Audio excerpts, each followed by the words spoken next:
Alors bonjour à tous, bonjour Anne. Je voulais déjà te remercier vraiment de nous offrir toute cette possibilité de répondre à nos questions avec tous ces Facebook Live, etc. Pour vraiment au final apprendre à connaître notre corps et le gérer au mieux. Moi ma question, elle venait surtout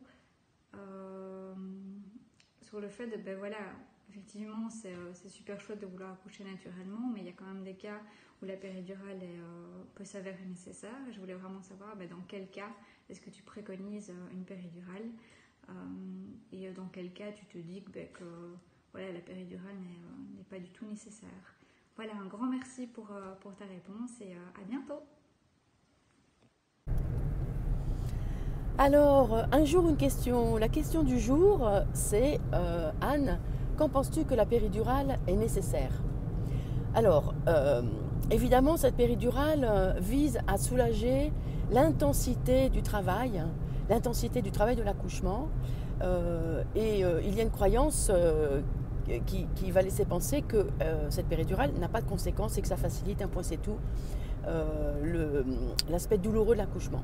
Il faut savoir que quand on fait la péridurale, le corps maternel, sans la péridurale, a tout un système musculaire à l'intérieur qui va montrer le chemin au bébé, que ce soit par la contraction utérine, mais aussi par tous les fascias musculaires à l'intérieur du bassin, et puis après tout le périnée, qui enveloppe le vagin et qui va montrer le chemin. Quand on fait la péridurale, ce qui se passe, c'est que tout ce chemin musculaire se relâche. Et donc, la contraction utérine se ralentit, voire s'arrête. Le bébé perd ses repères pour avancer. Les ostéopathes nous disent qu'ils ont beaucoup plus de torticolis congénitaux depuis que la péridurale est faite de façon très régulière.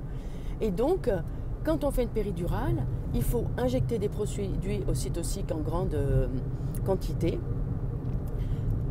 Assez souvent, elle est trop dosée, c'est difficile de bien la doser, donc la femme n'a plus du tout de sensation pour aider son bébé à venir au monde. Et le travail de l'accouchement, très souvent, dure beaucoup plus longtemps. Donc, je ne vais pas me positionner dans un choix.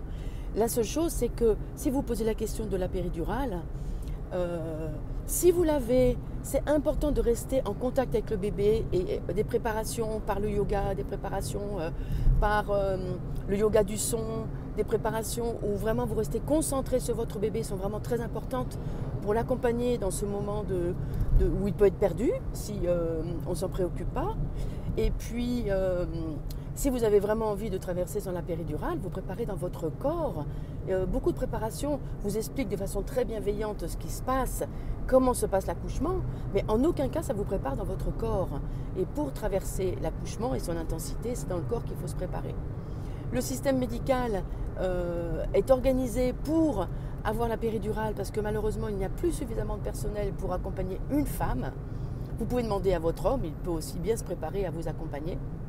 Mais pour répondre à cette question, quand la péridurale, c'est à vous de choisir. Par contre, vraiment, quand la péridurale se fait en toute fin de dilatation, c'est vraiment très dommage.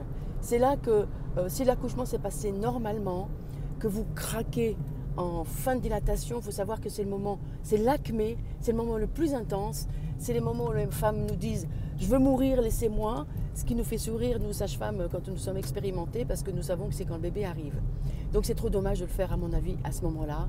Demandez à votre homme de vous regarder dans les yeux, de dire « ma chérie, tu vas y arriver, c'est le moment le plus difficile, mais ça ne va pas durer », ou qu'une sage-femme, ou qu'une doula peut vous aider à ce moment-là. Voilà, Anne, femme, sage-femme. À quand la prochaine question? À qui?